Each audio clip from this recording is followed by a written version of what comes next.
Mijai akudrafo. Yo a wumse neba no miame. Anon kona hwa. Minyro hwa do Yesu be hwa me. Minyro fu kwata do Yesu be hwa me. Protéger o akromi ba Yesu Kristo be hwa. Amen. Amen.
Comme nous sommes Togolais et en plus africains, il est très raisonnable de savoir le passé de notre Afrique par rapport à ces événements. Et l'un de vous faire ce que nous appelons une leçon sur l'esclavage de la traite négrière. Dans cette maison, une de celles que vous connaissiez même avant de rentrer ici déjà. Seulement vous mettre un peu de points sur certaines choses que vous peut-être ne connaissez pas à propos de cette maison. Et partant de là, vous allez l'ajouter à ce que vous connaissiez pour qu'après vous pouvez quand même ensemble en débattre s'il y a lieu quelque part et faire connaître à d'autres par rapport à ce qui s'est passé ici. C'est ainsi que nous allons vous dire les deux mots sur cette maison. Et après, s'il y a peut-être des questions à poser, nous allons rester encore ensemble. Et de l'autre côté, on peut toutefois se dire à tout à l'heure. Donc nous, c'est Gasquin, Bouti Mensan.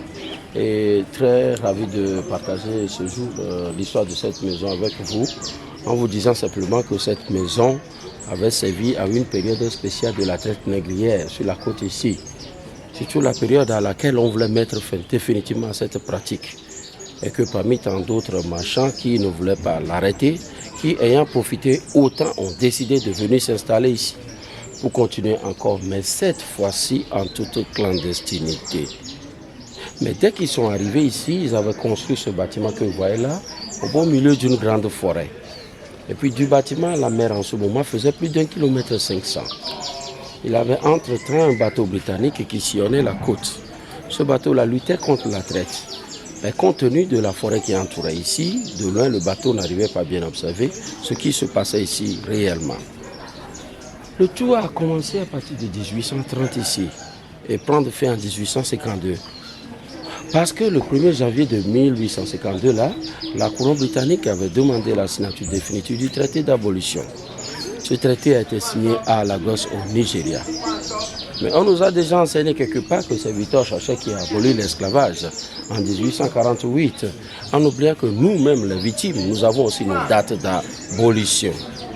Et c'est comme ça qu'après la signature du 1er janvier 1852 à Lagos au Nigeria, il y a eu l'envoi de la canne d'abolition de l'esclavage, adressée à tous les souverains qui étaient sur la côte. Et parmi tant d'autres, il y a 3 cannes d'abolition qui ont été envoyées au Togo ici. Une canne envoyée au royaume de Glidi, une deuxième à la localité de Koumoukope, la troisième à la cité de Porto Seguro, appelée aujourd'hui Akodranfo. Pourquoi Porto Seguro? C'est parce que les marchands portugais qui étaient venus s'installer pour les activités commerciales s'étaient sentis, selon eux, dans un havre de paix. C'est pourquoi ils avaient attribué ce nom, qui en français courant voudrait dire port sûr ou port de sécurité.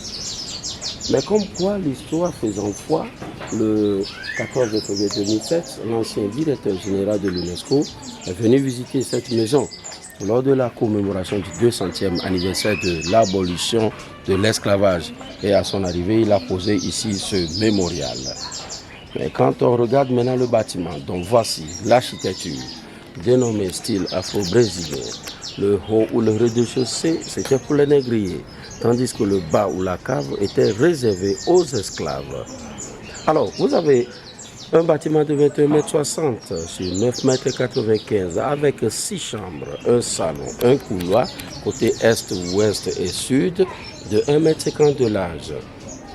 Mais tout le bas est constitué d'une cave de 1,50 m à peu près de hauteur. C'était comme les mesures des caves des bateaux, où ces négriers disaient que les esclaves apprenaient d'ores et déjà à partir de la cave comment ils doivent se tenir dans le bateau pendant le voyage. Mais pendant ce temps-là, ces négriers étaient libres en haut dans leurs chambres respectives. Ils avaient tout à leur disposition, même leur lit bien dressé. Malheureusement, dans la cave, les esclaves se couchaient au sol, dans le sable, ni matelas, ni nattes, ni couverture, mais toujours enchaînés comme des prisonniers. Le mal, je m'excuse, pendant les nuits, ces négriers se ravissaient de quelques femmes esclaves de cette cave-là. En ce moment-là, ils allaient les chercher depuis l'extrême nord du Togo, à partir de la localité de Tchamba, Sokodé, Atakwame, Notien et Tado. Le reste étant pris dans la vallée du Mono, non loin d'Aneho. Après, ils les regroupaient tous dans un marché nommé Blokotissime, lequel marché se trouve dans un village qu'on appelle aujourd'hui Dekbo, dans le Zion, non loin de Koumé. Et de là, ils faisaient venir ici les esclaves. Et arrivés, ils les faisaient passer par les ouvertures d'en bas, où les esclaves devaient y aller à 4 pattes pour accéder à la cave, pour y rester des jours et des semaines, assis, accroupis, couchés, en attendant l'arrivée du bateau. Mais lorsque le bateau est arrivé, il les faisait encore sortir par là, en les amenant un peu très loin d'ici, prendre le dernier bain, dénommé bain rituel de purification, qui se prenait autour d'un puits nommé Gatov ou puits des enchaînés. À la prise du bain, ils obligeaient les esclaves pour qu'ils fassent 7 fois la marche autour du puits, et c'était donc un rituel pour leur faire oublier le chemin retour à la maison d'abord, et ensuite oublier l'Africain derrière eux. Et après, maintenant, ils les envoyaient dans les chaloupes, ensuite dans le bateau, et après, ils partaient pour la destination finale. Et que tout à l'heure, au salon, vous allez marcher sur un plancher, c'est fait en bois, et ça date de cette époque, mais seulement une petite partie remplacée récemment pour cause de pourriture. Et vous allez voir les quelques meubles qui sont restés, les meubles témoins au salon. Et au beau milieu de ce salon, vous allez voir la trappe au sol, par là où ils faisaient le contrôle des esclaves. Si possible par là, vous aussi, vous allez passer ce jour à la découverte de cette cave pour comprendre les conditions de détention. Mais seulement de grâce, ceux qui sont des asthmatiques parmi nous ne sont pas autorisés à rentrer, mais pour le reste, ça peut se faire. Et juste à la sortie, vous allez comprendre ces conditions de détention et ça nous permettrait de pouvoir raconter quelque part autour de nous lorsqu'on serait de retour à la maison. Donc voilà un peu, chers amis ou chers frères et sœurs, ce que ça veut dire la maison des esclaves du Togo qui se trouve du moins à Agoudrafo ici. On vous remercie. Puisque nous ne sommes pas nombreux, on va y aller ensemble. Si ça vous tient.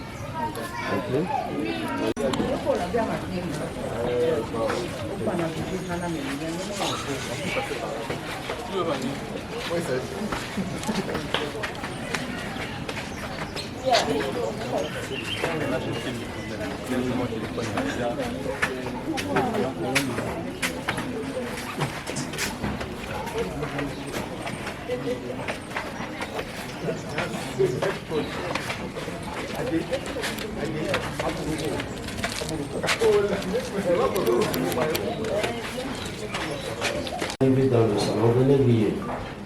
Comme je vous ai dit tout à l'heure, dehors, vous avez ici et là, les chambres, c'est un négrier, dont les portes sont ouvertes, du moins vous avez vu les portes des chambres.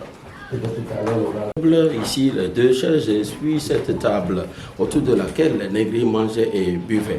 Et comme ça, vous avez vu ici, c'est par ici on faisait passer les esclaves. Pardon, c'est par ici on faisait le contrôle des esclaves en ce moment-là.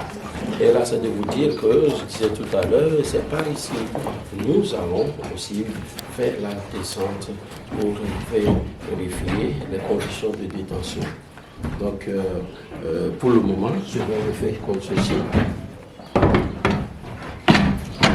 Vous savez, vous venez de rentrer ici. Et je pense que votre visite a été payée, du moins à l'entrée. C'est bon.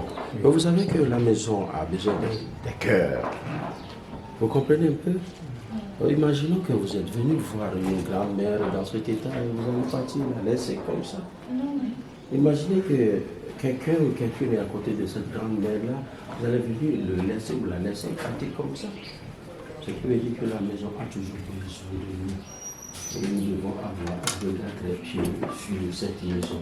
Mais surtout, nous allons vous demander, priez pour nous, ceux qui sont sur ce site, parce que c'est très important. Nous vivons aujourd'hui avec les esprits de ces ancêtres-là ici. Et nous sommes avec eux dans le sens de pouvoir faire passer dans le monde entier tout ce qui leur concerne dans leur passage. Et il faudrait que cette maison soit restaurée et transformée en musée un jour. Parce que pendant les recherches, nous avons retrouvé d'autres objets qui ont trait à ce passé-là.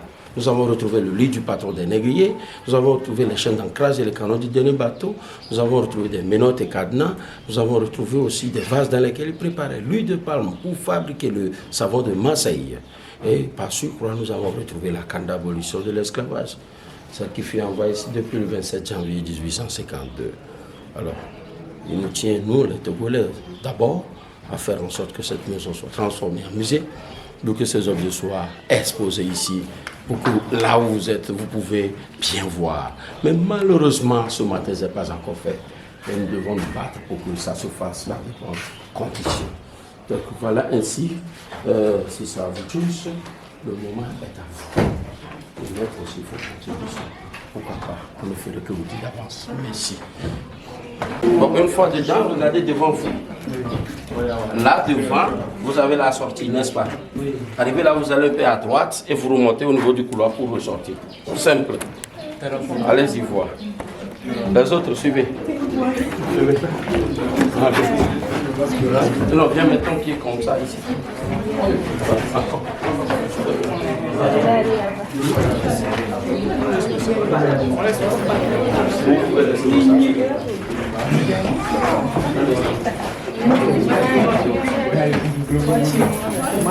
Caméraman, vous pouvez venir rester ici. Là, vous mettez votre pied, vous pouvez remplacer le pied. C'est bon? Là, vous ici, le pied.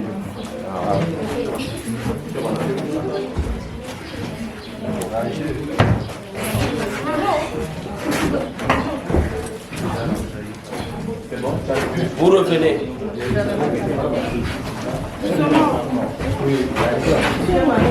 À la sortie, vous revenez au salon pour la suite. C'est-à-dire de voir la chambre.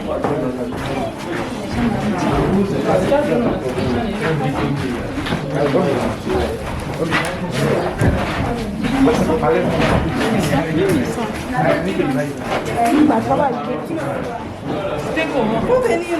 Tu es arrivé à respirer. Mon frère, s'il te plaît, tout qui. Quelqu'un est sorti. Oui, c'est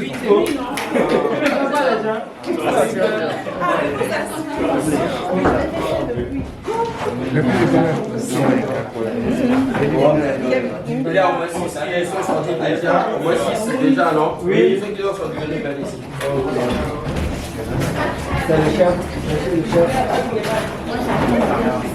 À tous, je dis que dans l'enceinte de cette chambre est resté le fauteuil du patron, l'armoire du patron et puis leur ancien coffre-fort.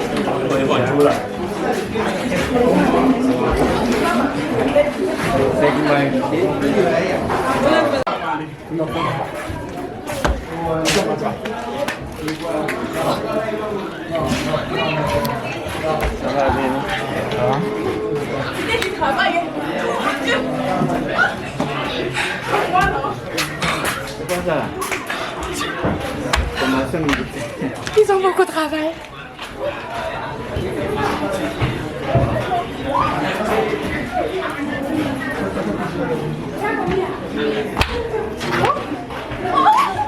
Doucement, doucement. Aide-moi. Attends, j'ai monté. Aide-moi, s'il vous plaît.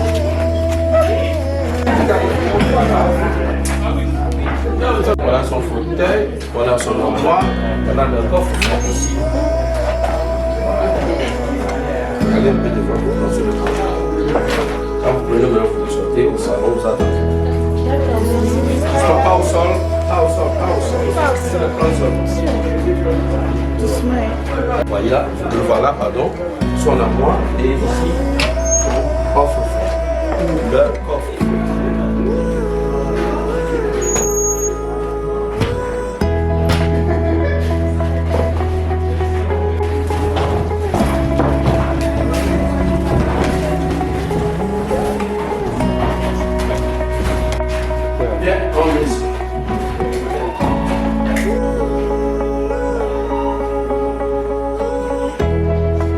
On attrape les esclaves, on les met juste au salon et on les enchaîne pour les déposer dedans, c'est dans le sable qu'ils dormaient.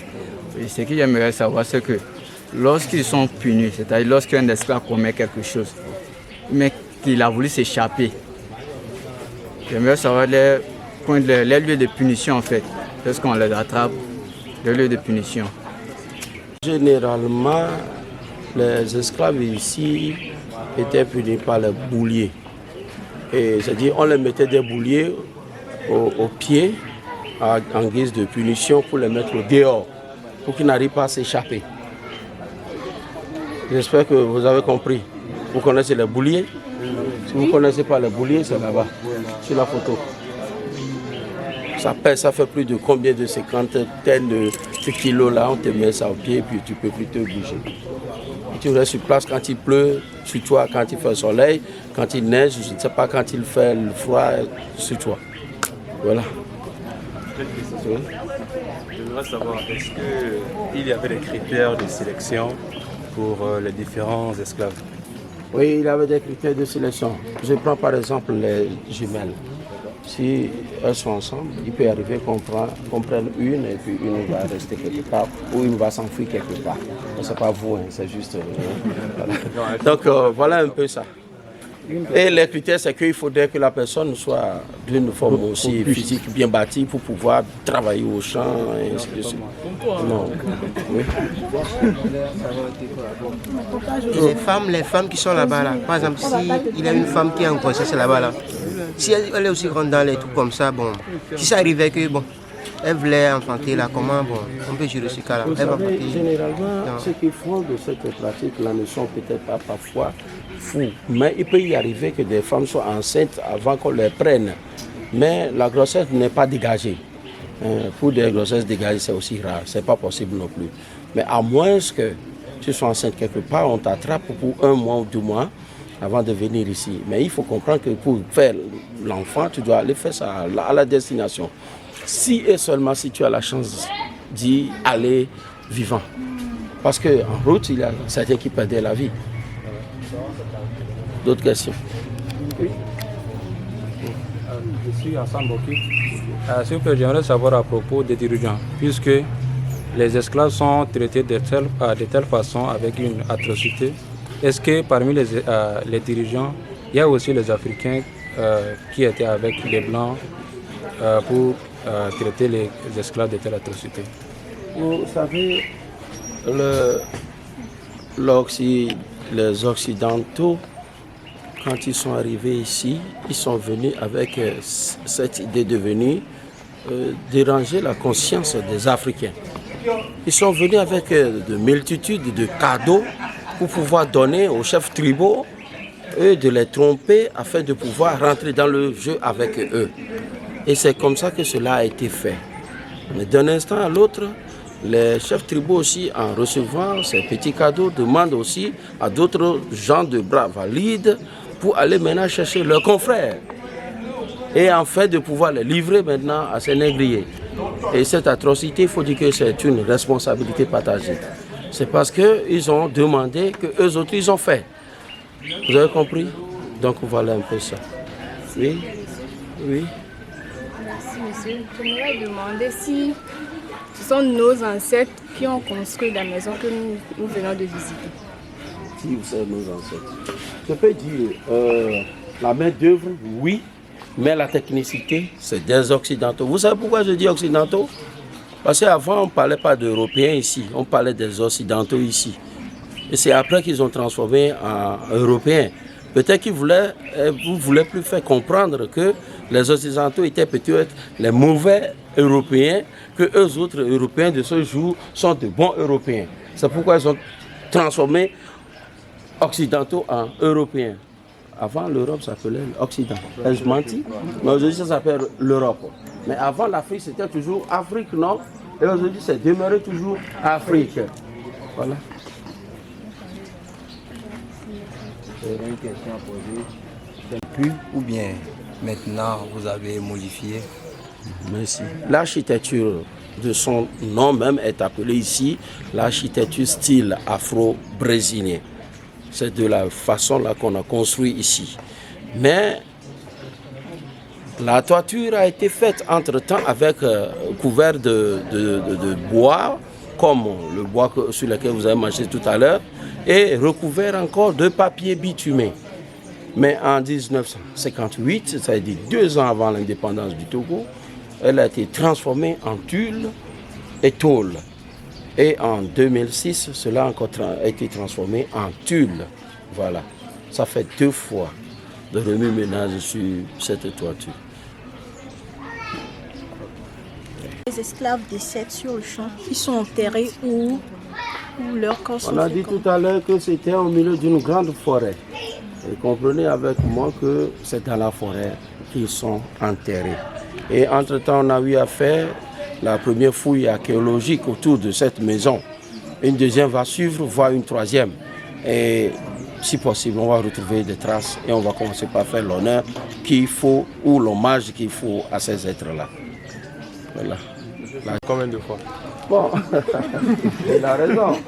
Malheureusement, les captifs sont considérés, les esclaves sont considérés comme des captifs et des captifs sont considérés comme prisonniers. Et généralement, dans le temps, les prisonniers ne mangeaient qu'une seule fois dans la journée. Et mangeaient quoi même? C'est là il faut poser la question pour savoir qu'est-ce qu'ils mangeaient. Ils ne mangeaient que des choses juste pour remplir une petite partie du ventre pour ne pas mourir, c'est tout. Sinon, ils ne mangeaient pas copieusement. Seuls les patrons mangeaient à la table copieusement. Et s'il y a le passage de cette bonne odeur, ils peuvent l'avoir en dessous. Sinon, pour le reste, c'est rudimentaire.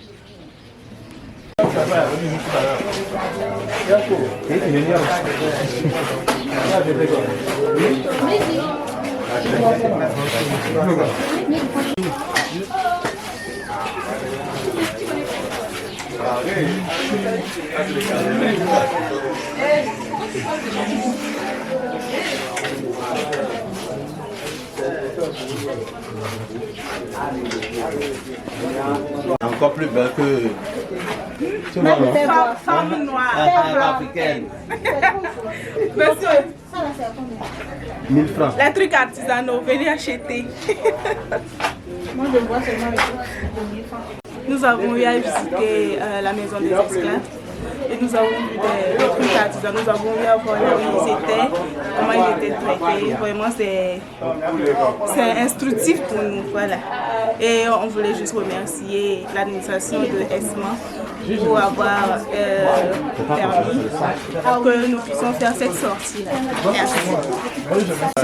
J'ai vu le bracelet, puis c'est trop beau en tout cas. On est où d'abord? Il y a la maison des esclaves. Voilà. Nous avons été très émus de voir la façon dont on faisait. Puis on faisait passer les esclaves. En tout cas,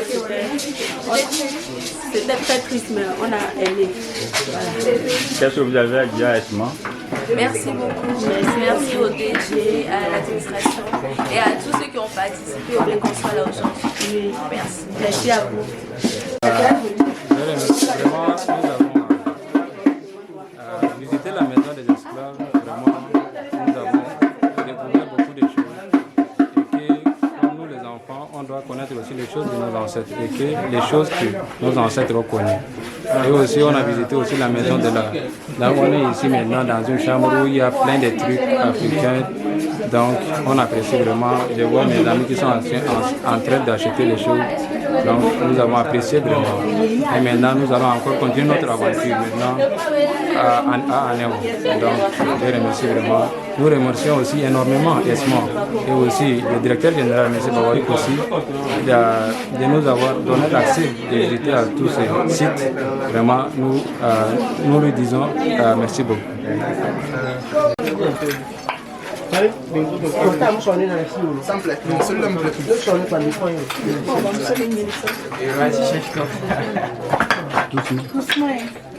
En tout cas, c'est un chargé marqué. Faut tout casser. Faut tout casser même. Mata wala sa bien.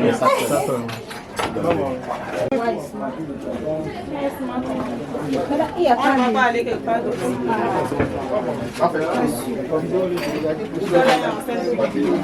C'est ça là qui est en haut comme ça. Elle a caché le lit derrière. Jolie demoiselle. On a déjà dit à John. On va faire ça là comment mieux.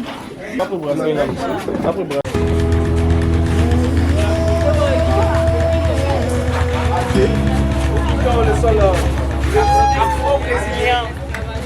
On va aller vers la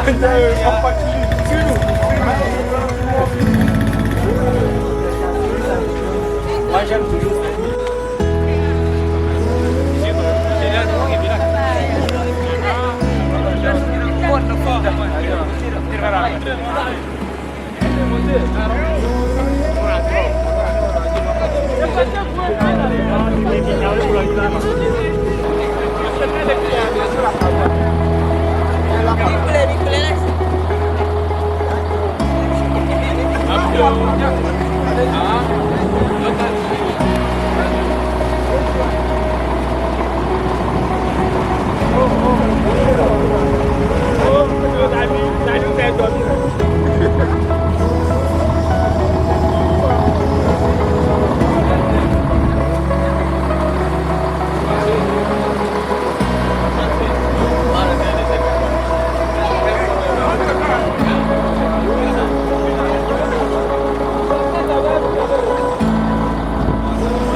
Batterie ayo la gobe, batterie ayo le fa.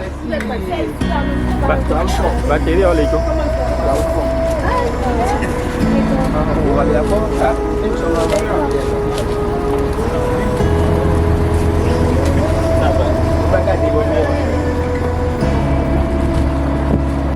Mais le défaut de votre organisation, c'est pas que vous n'avez pas amené un faire ou bien on va taper la musique ici.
Un, 2 mètres là. Oui, j'arrive.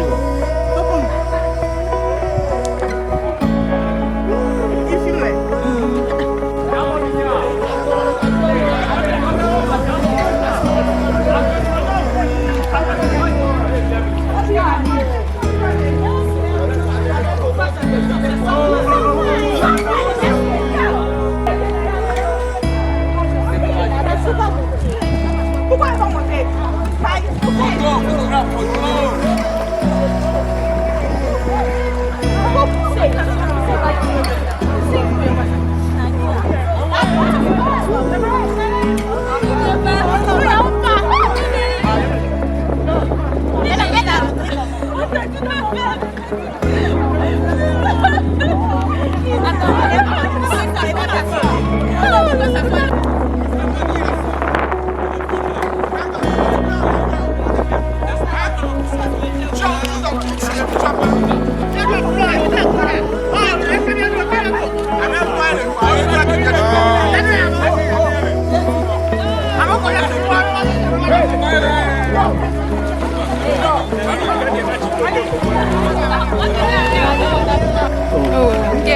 Ah, bah, il faut quoi? Vive la vie. Vive Esma. Esma au lac Togo. Déjà frappé fort. Merci pour lui. Et moi, le quoi? Ah, King Mason, il y a des bâtiments, il y a un hôtel, il y a. Bâtiment de... C'est un hôtel. Un hôtel de King Mason. Il y a le quoi, Je vais faire un petit truc là ou bien.